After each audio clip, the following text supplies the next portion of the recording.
Thanks for tuning into my official YouTube channel, Reverend MeeLing. I've been known as a few names: Reverend MeeLing, Reverend Susan MeeLing, Lady MeeLing, Lady Dori Belle, yes, the one and only Lady Dori Belle. Apparently that's what most individuals have known me as, despite the fact that I've told many individuals, no matter where, probably not the smartest thing to do now that I think about it. It's a little late at this point, in regards to my name, Susan MeeLing. So, most people that I've known over the years, despite whether they knew me before my head injury on Palm Sunday in 2000 or after, at some point in time, apparently they learned that, I did some modeling and I'm really into corsetry. Despite not in current time frames. However, I've had to think about that for a while. Now, that's not what this particular YouTube official video is about. I don't mean to disappoint, I guess, because this aspect is something that has been more involved in my life far before my corsetry. And so it's not that I don't like corsets, I very much do. All the stuff that you have seen me do in like videos and stuff like that, I could do that wearing a corset. That is not an issue at all. Whatsoever. The whole like bending backwards and stuff like that, that's nothing. That's something I've been, ironically, I was able to do that even in the first corset I ever put on. From the first corset that once I figured out how to put the corset on myself, it took a minute, or a couple, whatever. Yeah, it was what it was. And so, but what's been bigger in regards, as far as length of time, is a few different aspects. One of the biggest aspects, however, is spirituality and various religious studies.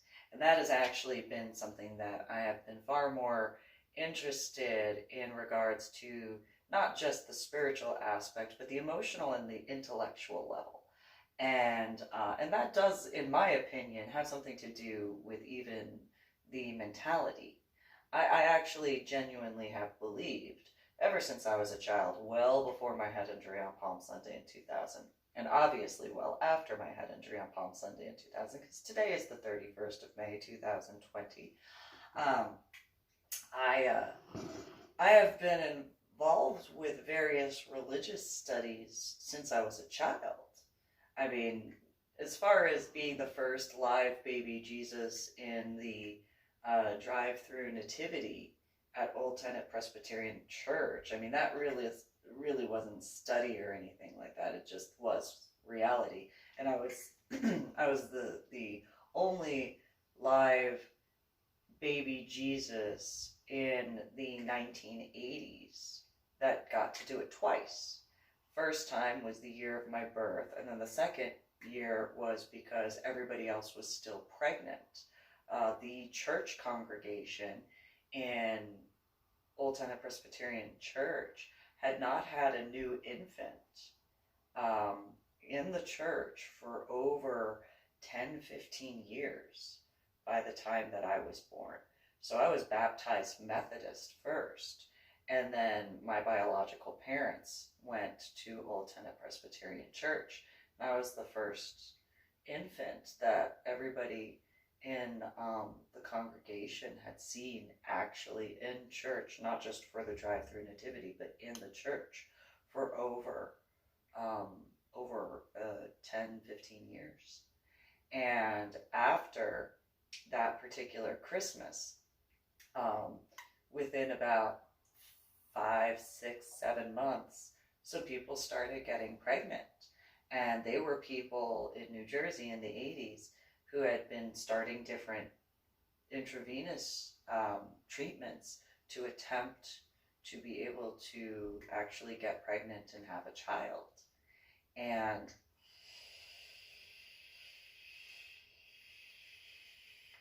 it's just, that's the way it's been. But in regards to studying and stuff like that, yeah. So that particular year, the second year in 1983, the reason why I was the baby Jesus was like a second time was one, because I was the only infant still, and two, I was still small enough because of how malnourished I had been at the time. So it worked out that way. That's the way it was. And so it got to the point at Old Tenant Presbyterian Church where there were so many pregnancies that people started actually planning their pregnancies so that way they could have the baby that they had closer to the time frame. That way it would be the youngest one but still be able to be in the drive-through nativity. So by the time my biological sister was born, even though she technically was not the youngest that year, only because of me was she allowed to be in that nativity scene. She actually took it away from somebody else's family that year by the standards that Old Tenant Presbyterian Church was going off of, which really upset quite a few individuals. Rightfully so. But yeah, that was a big deal back then. People actually started going to Old Tenant Presbyterian Church. The congregation started growing exponentially, and not only that, that might be why a lot of times I was asked to discuss things with some of the adults when I was younger, because if that was known, little murmurs sort of thing going on, that is what it is. Nonetheless, I've been involved very heavily since I was very young, and it wasn't forced. I did get the ability to ask a lot of questions. However, a lot of times I was told, oh, you don't know what you're talking about, just go along with what's going on. And it's like, no, that doesn't make sense to tell me that. Like, and even like there was one particular, I think it was first or second grade, I had asked a question and I said, well, what if it's a metaphor in regards to Jonah and the whale? And the Sunday school teacher looked at me, said, oh my God, Susan, what did you just ask me? And I repeated it, and she looked at me, she goes, oh my God, Susan, what? What's the problem? What's going on, teacher? And she just looked at me, she's like, where did you learn the word metaphor? And I looked at her and said, oh, does anybody here not have to read the dictionary? Like, I have to, for different reasons. But yeah. And so I actually, in pausing that point and fast forwarding a bit, when it came to my son and my daughter, I actually got them an encyclopedia set.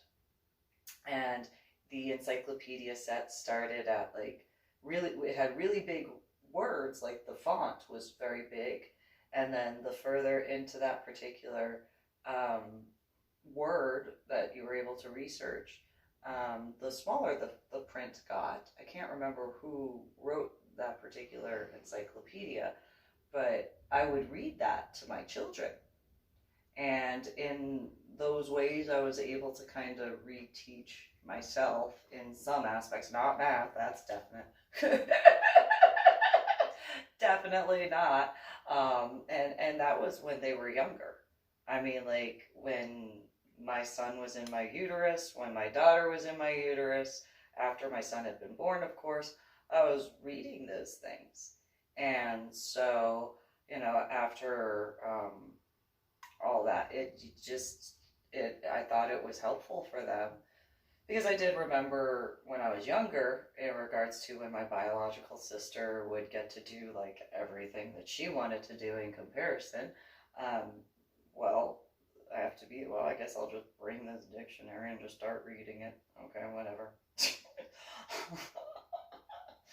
Because, it's what I'm allowed to read anyway. So, because my biological parents, they didn't allow me to watch movies or TV shows above a certain rating. I actually had a bedtime. Ironically, being biologically older than my biological sister, for whatever excuse, my bedtime was before hers, which made no sense.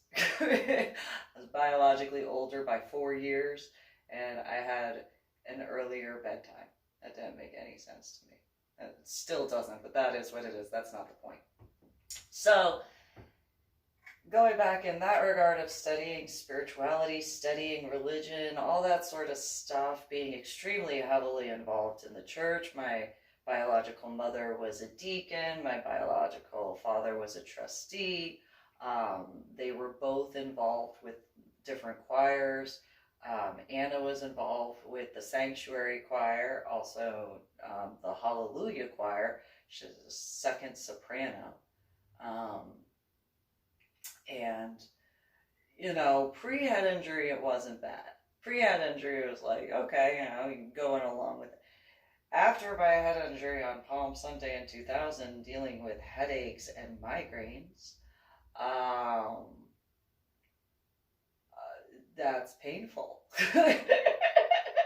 I can, and maybe that's a little bit of bias. That might be a little bit of bias, because I have heard females that sing first and second soprano, and I can deal with that. It still hurts my headaches, but it's not like nails on a chalkboard in the way Anna does it. And I think that's a personal issue of mine. I don't deny that. But then again, she didn't sing songs that had that keynote of a second soprano.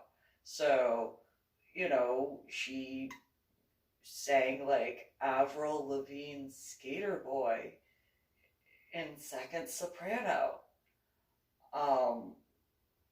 She sang Gretchen Wilson's Redneck Woman in second soprano. I'm just saying, like, it was painful, especially to be in a car with her, because she would turn it up and then sing louder in second soprano, which was not in harmony at all with the song anywhere. Like, she wasn't able to do the harmonizing, and in that regard, she would just do it in second soprano. And those who have headaches and migraines understand. High-pitched noises and headaches and migraines. It's not a good mixture. Those headaches tend to get worse and turn into an absolute migraine, or those migraines. Because there are times where I've had headaches and migraines. I've had to learn how to differentiate between the two. So, like, in one portion of my head, I can say that area is a migraine pain section, whereas in another portion of my head, it's a headache. And so I actually have to learn how to do that because of the amount of doctor's appointments I went to, especially after waking up from the coma and being in medical hold unit at Fort Sam Houston in San Antonio, Texas, and then the amount of doctor's appointments afterwards. I mean, even when I was on TDRL, or temporary retirement duty leave, for 4 years afterwards, it could have been actually 5 years. Like, by legal standpoint, they could have kept me on there for 5 years, but the Army branch of the Armed Forces for the United States of America were like, yeah, the fact that my subarachnoid hemorrhage in the frontal lobe of my brain had just started to fully not be able to be seen on the MRI and CAT scans, that pretty much was like, yeah, why waste the Army's resources and time? Because there are other guys, especially, 2004, There are plenty of other guys who need that time and those appointments, and maybe they can get, the assistance needed in comparison. And I mean, there was actually one of my appointments, I think it was with Dr. Clement. She was my neuro psychologist. She actually at one point told me that she thought I needed anger management because of getting mad at the computer. Because the computer, it wasn't that I was mad at the computer, it was that I was mad at myself. Because there were 4 keys that I could choose from. And I had to pick out the pattern. And if the answer was wrong and I hit the wrong key, I heard for like 10, 15 seconds. Guesstimate, like if anybody watches this and that boy comes, good morning. Yeah, deal with that with headaches and migraines. No, that's cool. No. But if I got the correct answer, I got a ding. And it was short, and it was that quick, and that was it. And I was like, then it just confused me, because every time that I got something wrong, it was like, long and drawn out, and then ding, that's it. What is it? And so Dr. Clement was just like, you have anger management issues, and it's like, no. She said that after I had said I wanted to use an actual log to lock off of that computer. And I thought I was being funny. And making a joke in regards to, hey, like, I'm really angry and my headache pain is so atrocious right now. However, no, now you want to give me, okay, well, I'll just keep my mouth shut. All right, no, I don't need anger management. I thought I was, doing what okay,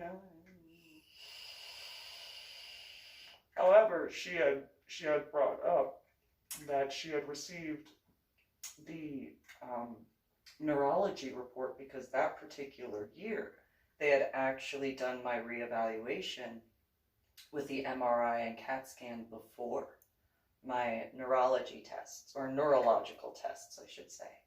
And she had said, oh my God, Susan, like, your subarachnoid hemorrhage still hasn't fully dissipated, like it's just now showing signs of clearing out. And I looked at her, I said, yeah, well, what's the issue? And she said, the subarachnoid hemorrhage, the bleeding on your brain, what about it? And she said, like, it's starting to clear out now. It's been like 4 years. And I said, okay. She had told me about the TDRL aspect, and I asked her, I said, is it really worth it to take the appointment that set, because at that time I was still going twice a year for reevaluations, from the guys who you could actually be helping? And she just looked at me, she goes, oh my God, are you serious? And I said, I don't think my headaches are going to go away, and maybe I'll find a way that will help lessen my pain. But this is, 9/11 wasn't that long ago. And she said, no, oh my God, because she had been my first doctor. She had been my only neurological, neuropsychology doctor since being at Fort Sam Houston. She was the only one that I wound up seeing. Even when I went over to Wilford Hall, when it came to my reevaluations, she was the doctor I was assigned to. And so she had told me that she was my first doctor for the evaluations after I came out of my coma. She understood that I didn't remember her and why, and she had to explain it every time that I had gone in. And she was like, oh, how has it been since the last time I saw you? And it's like, I don't know what you're talking about. She's like, okay. And she'd explain everything. And so she had known about my dream, nightmare and then dream aspect. And she knew that I had really tried to do what I could to be able to go back in. And she was like, at that particular point in time in 2004, and it was early 2004, mind you, she had said, because it was the first portion of that particular year, I'd still, if I hadn't been taken off of TDRL and permanently medically retired that year, it would have been technically 2005 and 2006, because my TDRL date didn't start till January of 2001, by the way. So it was technically 2 years early that I was taken off of TDRL. And so I had, I had told her, I said, if you're telling me that you've seen me since I woke up from the coma, and you've been testing my neurological stuff, and now it's just starting to clear up where it's actually noticeable in my MRIs and CAT scans, am I wasting your time? And she looked at me and she was like, what do you mean, are you wasting my time? And I said, okay, maybe let me think about that. A better word. Am I wasting your time when you could be helping guys from stuff? Because is my stuff getting better? And she looked at me and she goes, well, no, your tests aren't really getting better. It's like, okay. So am I wasting your time where you can take this stuff and help guys who actually did stuff in comparison to me, and you can do stuff to make them better? And she just kind of,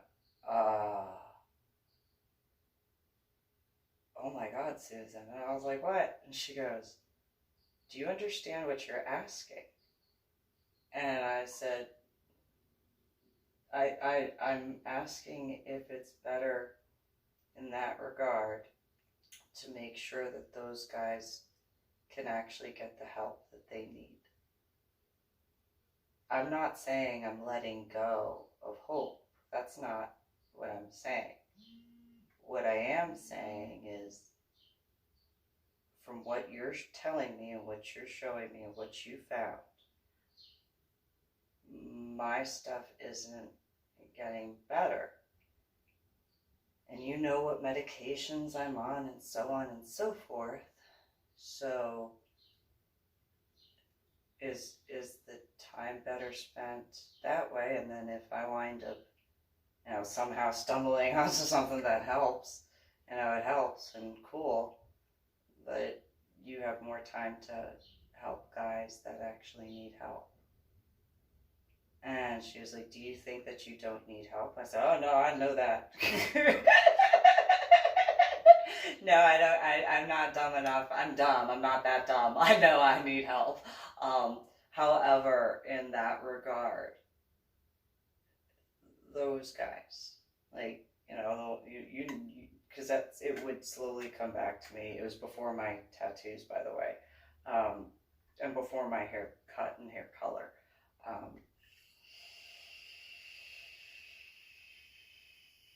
Yeah, it was before my haircut and hair color. At that time, do you think that it would be better to, I still go in when I can, and, it's military, please, somebody in the military will know where I am at some point. I don't think that there's not a way that isn't a reality. She just kind of looked at me, she was like, okay. And so it was one of those, make sure that, like, if there's a way, cool. But if not, how many appointments is just one of my reevaluations?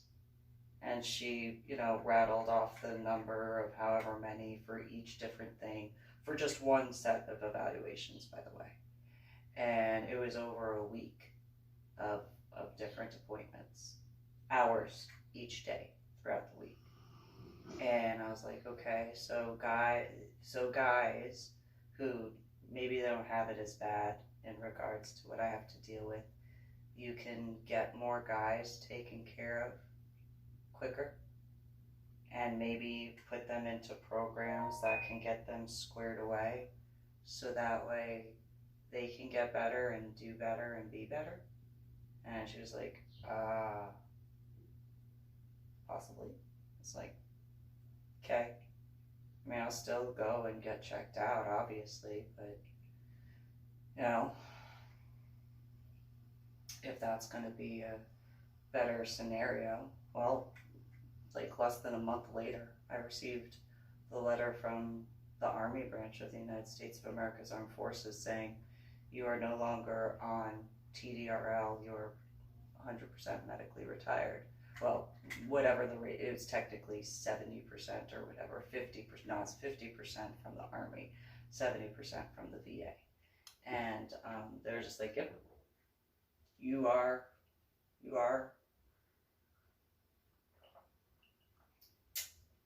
done. And so I still went to my appointments, and I still did what I could, and I still tried different things. However, during that time frame, and even in discussions with Dr. Clement, we had discussed spirituality and religion, and how, you know, because part of doctor's appointments, well, what are you doing? What are you up to? Da, da, da, da, da. And so went over that. And, you know, that particular year, I had already gotten my first Reiki attunement. By that point, I was about to get my second Reiki attunement.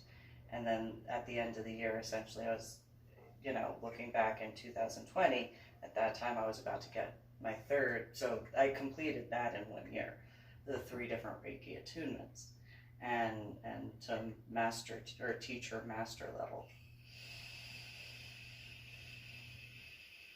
And so, you know, the studies before my head injury on Palm Sunday in 2000, I had told, as far as Dr. Clement was concerned, I had told her about some of the healing things that I had done, including those aspects that I brought up earlier as far as certain things. There are prior videos, different stuff that I've written about as far as different individuals that I've actually healed. It's just stuff that I do, you know, as best as I can, whatever it is, it is. And in Reiki, I learned how to essentially push it out instead of doing what I was doing at the time.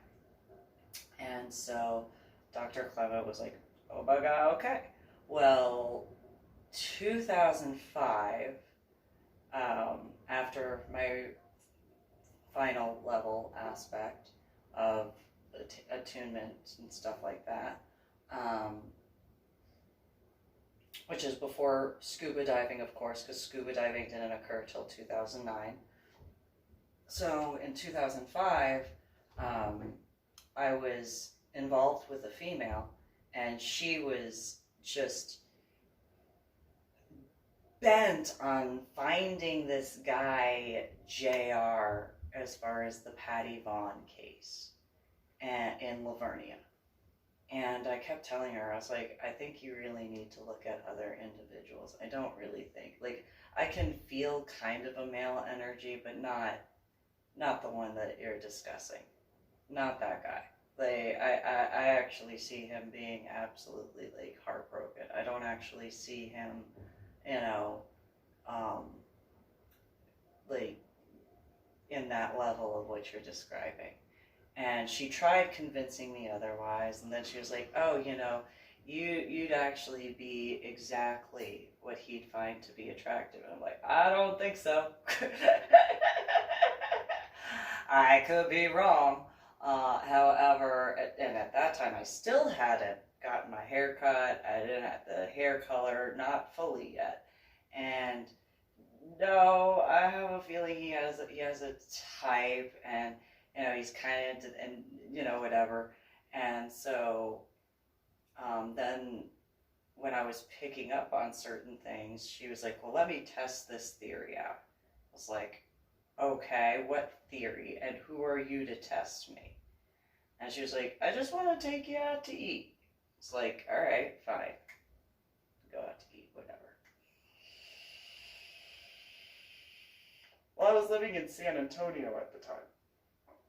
And I think that was just right before I got my hair cut and hair color. Like, at that time, like, I actually went through with it and fully hair red, that whole thing.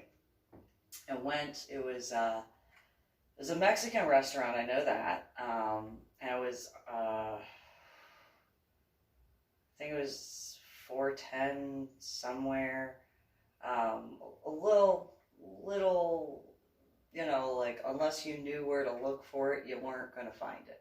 If you knew what you were looking for, like the mom and pop style type of, you know, place. And so when walking from the parking lot in, I was like, oh, I know what type of food this is.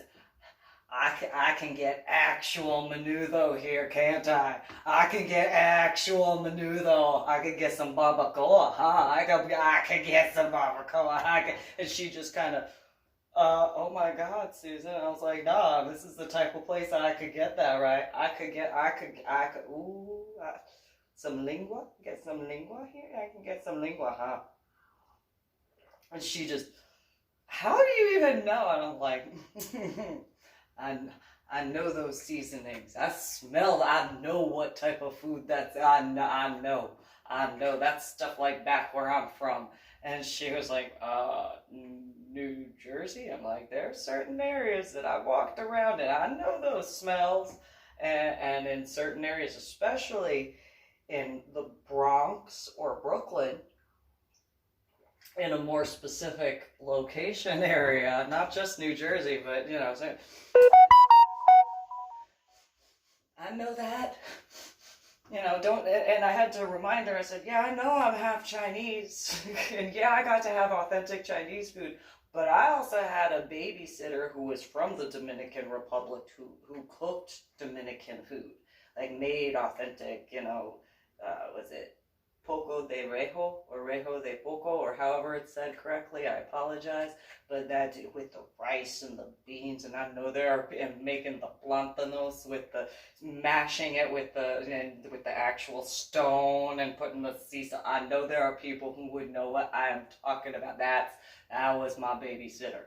Yeah, she did, and not forgetting also where I grew up walking around in New York and those different, it's like, Sonny's here. Oh wait, no. Somebody else is cooking, but I know that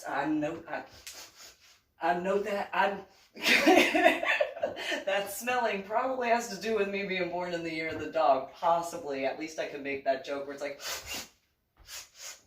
I know somebody's cooking. Who? That's stomach lining. Yes! Yes! That's some tripe being cooked!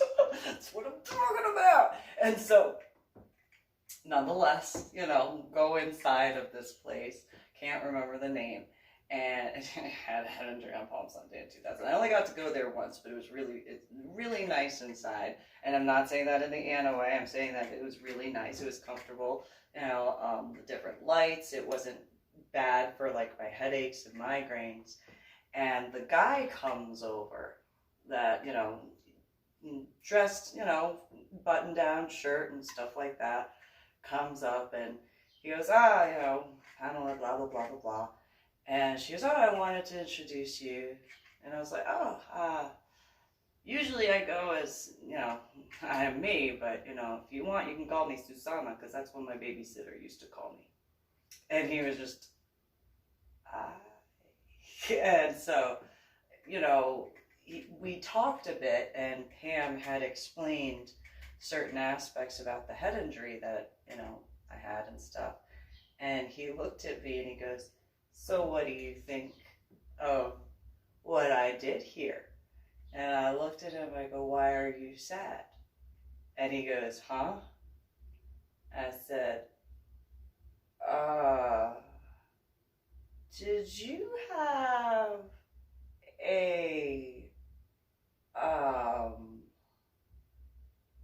little girl that was kind of like your daughter, but not not like your daughter, but kind of like your daughter, and like really close to you. She grew up, and voice is a knockout. And he just, oh, you've been watching TV. I was like, no, I can't. Headaches and migraines. And he was like, okay. And I was like, she's something bitty, like all bitty. That's all I got is bitty, and then like music and bum bum bum bum bum, and he just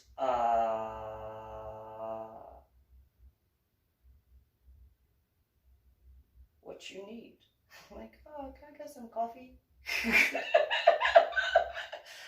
That'd be great if I could just get some coffee. I have a feeling I already know what I want to get, but I'm just gonna look it over. And he's just, you can have whatever you want. Cool, thank you. And so, afterwards, some of the other, wait staff, they came over and we were talking and stuff like that. And, it was what it was. And, oh, I want you to meet so-and-so. She's not going to be taking care of your table, but, want you to meet her. And it's like, oh, hi, da, da, da, da. And just, like hugs and stuff like that. I was like, yeah, that's cool. That's cool. And so, yeah, I didn't, he did tell me that I didn't offend him, because I did have to ask, because I was like, I did not mean, he's like, no, I hadn't thought of her in a little while. And I was like, oh, okay. And so, after the dinner and stuff like that, and talking with a whole bunch of individuals at that point, whole bunch of different questions. Later on, wind up leaving, and get in the car, and Pam looks over at me and she goes, do you know who you just described to him? I was like, apparently someone he cared about a lot.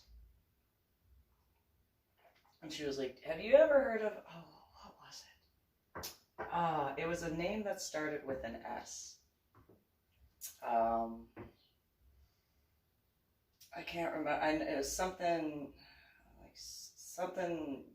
yeah, or something with an S, and then at the end of the name, which, there's a lot of names like that, I'm sure.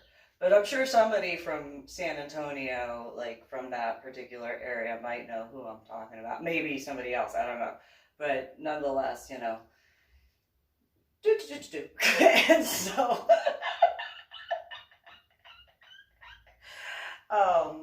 Pam was freaked out at that point. And she's like, okay, so now have to go into Lavernia a whole bunch more. And it's like, I don't think they really like, you coming in there.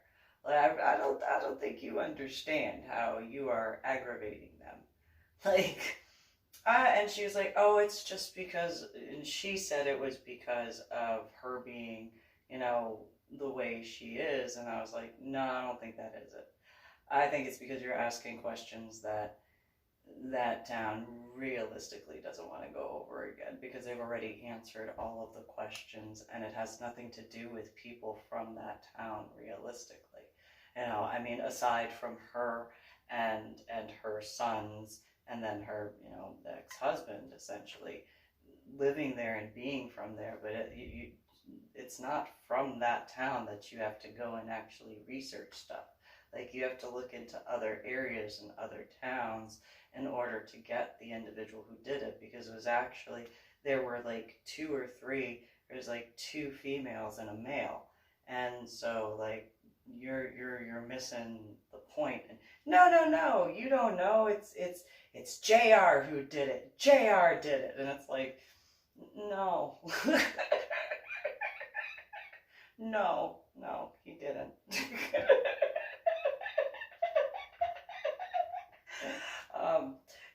Some others that he knows, that's a different story, but not him.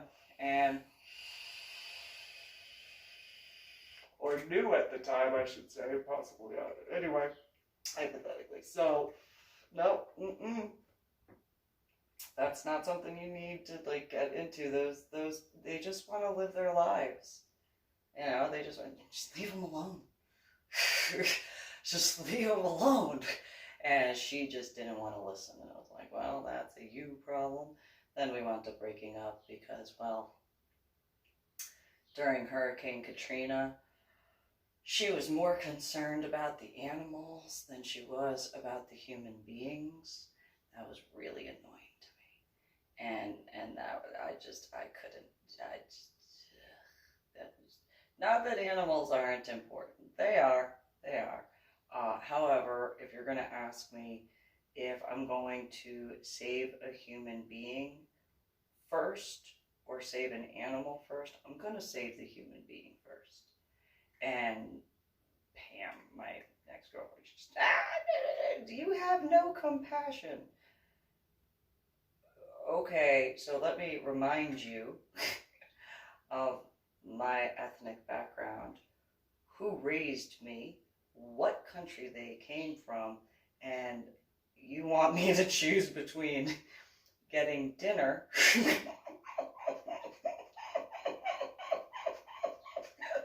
or saving a human life. I'm going to go with saving a human life, and then later, maybe you can have a different type of dinner. Nonetheless, that I can... My great-grandfather and great-grandmother told me about that. They let me know that actually occurred, and there were a couple locations when I grew up in New Jersey going to New York. Yep, you didn't know whether or not those were actually ducks hanging in the window. You didn't really know. When they didn't have the wings still attached, that kind of was a sign. You could tell from the ones that did have the wings still attached compared to the ones that didn't. And ironically, when in San Antonio, shortly after that whole thing ended, and then, the second time of attempting that before the final separation of my now dead ex-husband, that whole thing, one day, driving to the HEB that's over there by my house that I had at the time, and I see there was a veterinary clinic next to a Chinese restaurant, and had actually pulled in there for something completely unrelated to either one of those. And I was... Now, wouldn't it be funny? What do you think would happen if that veterinary clinic closed? Not that I want the veterinary clinic to close. Maybe it could get a better deal at a better location. But what if that veterinary clinic were to close? How quickly do you think that restaurant would go out of business?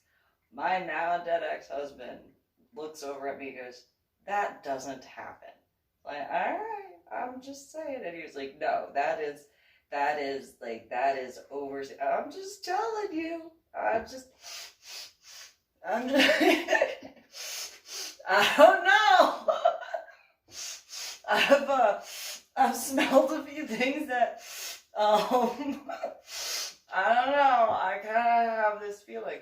Well, less than a month later, that veterinary clinic went out of business.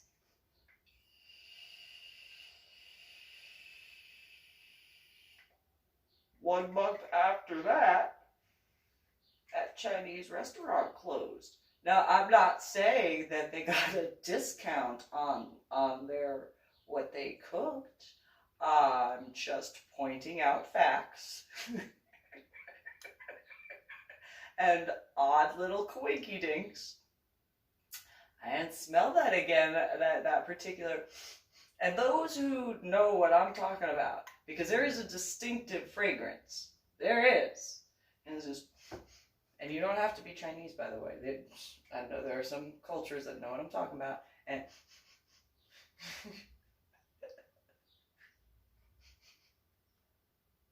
okay.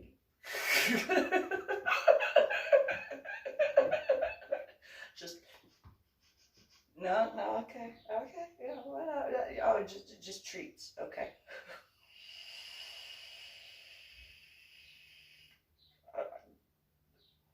Just saying. So, now going back around and in regards to spiritual stuff, and that includes studying the zodiac and astrology and so on and so forth. That has been going on as far as stuff that I've done well before my corsetry. Well before wearing corsets. Well before even wanting to wear corsets in that regard. And while the aspects of my ex-boyfriend Thomas Marsden, the aspects of the Jade Wolf Coven and no longer having been a part of that, and so on and so forth. And then that was also after the Renaissance Fair, which was the last year that Excalibur was open as Excalibur in Bastrop County in Smithville, Texas. Because of those guys who wanted to jump out of the tree dressed up in whatever makeup and stuff like that with weapons in their hands, and then were offended because I was ready to use their weapons on them. Or I should clarify that, weapons in them. Just saying. Pure self-defense, 5 guys jump out of a tree with weapons in their hands. Yeah. I understand some individuals wouldn't instantly get into stance and be like, okay, you want to go. I recommend you just put your weapons down. What do you mean you want to mess with my banks? You want to do what to my way? You want what? You want what? You want what? I don't think so. Oh, well, you don't even know. And so, anyway, however, the aspects of the picking up on energy and stuff like that, that's been pre-head injury on Palm Sunday in 2000. I wouldn't have had the nightmare that turned into a dream and stuff like that, which apparently became reality, if I wasn't sensitive to that, I guess. And so, it is what it is. I've dealt with that for a while. It did take me a bit of time to be able to distinguish after my head injury and waking up from the coma. It took me a while to actually figure stuff out. There had been a point in time, and this is when I had actually figured out that I had to focus to remember certain things from before my head injury, as far as that stuff. In 2003. 2003, I went with some of the females from the Stay-at-Home Moms Club to the Industry, a dance club in San Antonio, but we had also gone to the Bonham one night, and I was having fun. Oh, I had fun at the Bonham. I was like, oh, how do you do that? And the guys were just like, males and females, just the East Coast term, and they're just, oh, well, do this, and it's, oh, how'd you do your makeup like that? How'd you do that? How'd you do that? And just talked about stuff, and how do you, what is that you're wearing? Like, how do you walk like that? Just all sorts of stuff, because I did not show up in heels. And, whatchamacallit, there was a point I was in the garden area, and there is a there's several trees in the back. There's this one particular tree that has some stones in front of it, and there are several planters and so on and so forth, and some caladium mixed with elephant ear plants. And I went over there, and I was having a discussion, and just do. And one of the stay-at-home moms came over to where I was, and she was like, "Susan, what are you doing?" It's like, "Oh, meet him." And I can't remember his name now. And she was like, "Are you talking to the tree?" And I was like, and you, gone. I was like,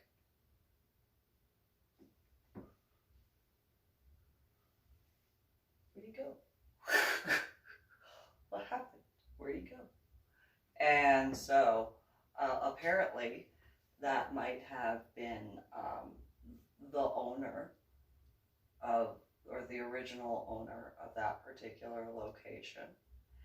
And at least as I found out when I was there in 2019, I was speaking with a female who had told me that, because I started walking around, and I have a feeling that, well, first off, I apologize to the individuals who work at the bottom that were there, and I didn't mean to startle anybody, and I didn't touch anything. The door was open where I walked into, and it was just like when talking with the guy, and where he wanted me to go to see some stuff, but I left, obviously, when they're like, "Why are you here?" "Oh, I didn't know. Sorry, I just I won't go unless you tell me it's okay again. My bad. I'm sorry. I apologize. And I didn't even get to ask about other areas and stuff like that. That I was like, okay, I won't. So if whoever is in charge of the Bonham, please feel free to contact me through my website and my social media account. That's perfectly fine, and can continue on with that regard in the different aspects of that. But yeah, I did not intend to offend anybody. I hope that's very much understood. It was just a I guess I could make the joke of a trip down memory lane. In regards to certain things that were being described to me that particular night that I was there, at that particular tree and stuff like that. So it was not to be offensive. I'm sure that was figured out. Obviously, if I was being offensive, I would have thrown a temper tantrum and wouldn't have left. Nonetheless, still, out of respect. And so, but yeah.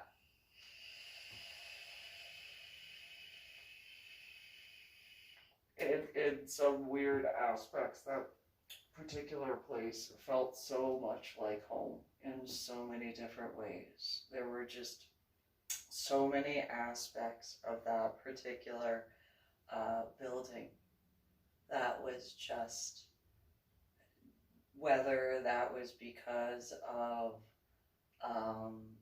that being the first dance club that I went to in San Antonio, whether that was my first realized, okay, I gotta acknowledge that I gotta differentiate between the living and the spirits and stuff like that. I gotta do that. And that realization, whether that has to do with, apparently, I think it actually was a church at one point in time, or a synagogue, or both, possibly. A few other aspects where it's like, it literally literally felt like home in certain regards. And so,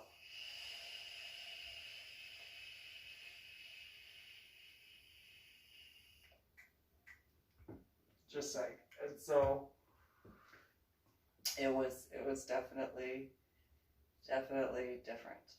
And so as much as I enjoy my corsetry, as much as I do enjoy my corsetry. There are a few different aspects of various things that I've needed to spend more time focusing on, especially after certain aspects in regards to my Medal of Honor art project and stuff like that. And so, yeah,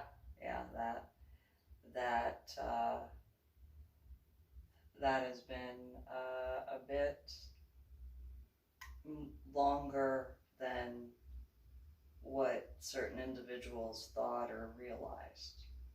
And I've told people before that one of my main memories that I have in full from before my head injury on Palm Sunday in 2000 is my confirmation class studies and other aspects of Old Tenent Presbyterian Church, and growing up in that sort of aspect and studying that sort of stuff.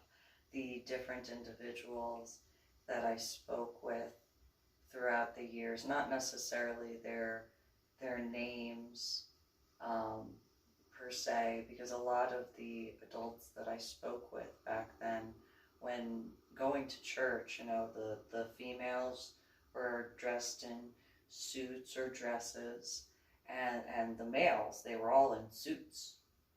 They're all in suits. Very few males showed up without a button-down shirt, slacks, usually a tie, but if they didn't have a tie, they had a jacket at minimum. So if they didn't have a jacket, they always had a tie. But if they had a jacket, they didn't always have a tie. And so that was just a big aspect of my memories from before my head injury on Palm Sunday in 2000. And so, when certain things, as far as spiritual questions, religious questions, and so forth, it was, excuse me, because, I was much shorter at that time and much taller, the guy, and Mr. whatever the last name was. I have a question. What, Susan? Do you want some more coffee? No, I can get that. I know you have candy. That's the other thing. But I have a question for something else, and I can't ask you this question until you're, in different areas. I just want to let you know I got a question for you. And there were a few guys, it being New Jersey, very close to both New York and DC.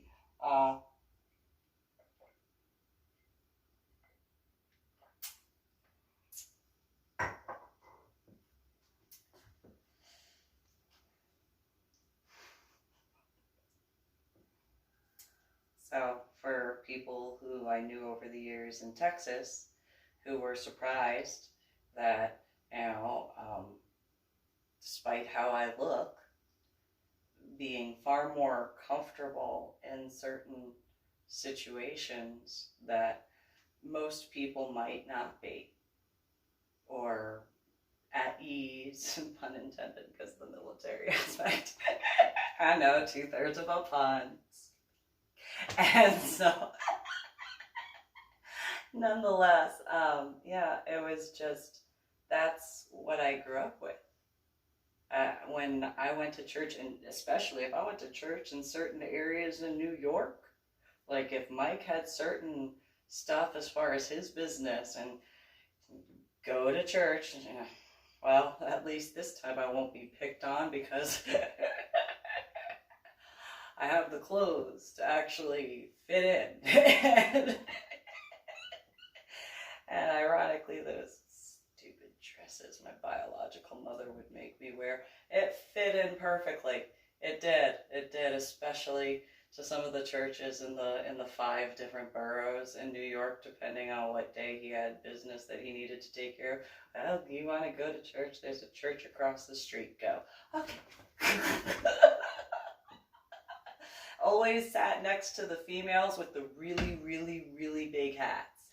Like, I'd walk in and, you come here, darling. And it's like, okay. Sit right next to me. Okay. Can I touch your hat? No. Okay. I know there are some individuals who know what I'm talking about that. But they're such a pretty fun. No. Don't touch my hat. You don't know what it took to get. Okay. What? No.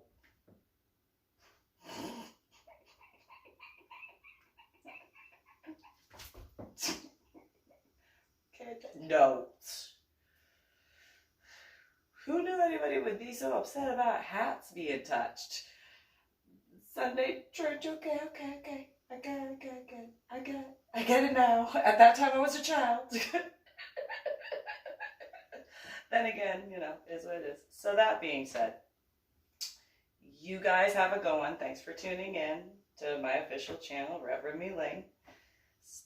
Like, share, and subscribe, and you guys have a good one.